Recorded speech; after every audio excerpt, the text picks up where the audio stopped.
For more on consumer spending slowdown, let's bring in Greg Daco, chief economist at EY. Greg, great to have you with us. How do you think about the consumer and the headwinds that we're hearing about from retailers, and yet we have a market that seems to be raging because of this AI boom?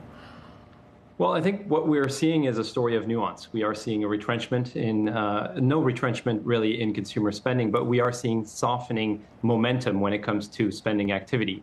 If you look at some of the drivers of consumer spending, there are an increasing number of headwinds. We're still in an environment of high inflation, and more importantly for consumers, high prices. We have high interest rates, and we have fundamentals that supposedly drive consumer spending that are softening. The labor market is cooling. We're seeing increased evidence of excess savings being drawn down, and we have credit conditions that are tightening. Those are all headwinds for consumer spending. We also have the end of the student loan moratorium, as you mentioned, higher rates, credit tightening, et cetera.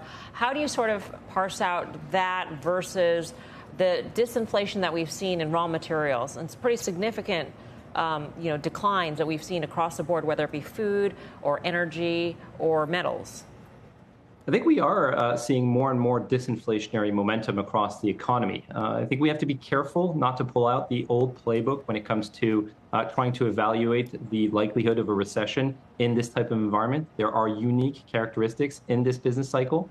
But as you alluded to earlier, we are seeing signs that goods price inflation, commodities price inflation, they're all cooling and cooling rapidly. And I wouldn't be surprised to see more disinflationary wins when it comes to some of the service sector activities, including housing and even travel, because at these prices, this is preventing some consumers from traveling and from enjoying leisure activities. So I would expect that as we look into the next 6 months and into 2024, we're going to see slower consumer spending, not a retrenchment again, but slower consumer spending will bring about gradually slower demand overall and less inflationary pressures. And I wouldn't be surprised that disinflation surprises us to the downside.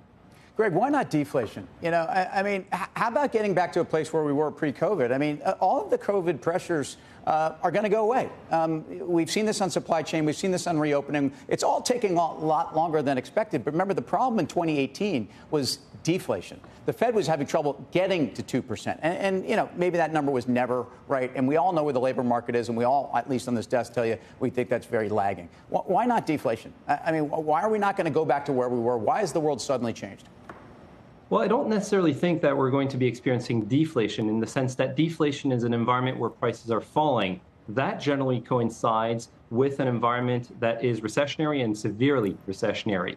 If we were to get back to an environment where inflation is stable, let's say back around 2%, that would be good enough because it would give the Fed the impression that essentially there is that price stability element with sustainable growth and sustainable price acceleration. That would be the type of environment that the Fed is aiming for. Deflation would really be an environment where we see, if it's broad-based, really a retrenchment in private sector activity. That's not really what we want to be seeing. We're still aiming for that soft landing, that environment where inflation comes down without creating a recession. I think the landing strip is really short and narrow.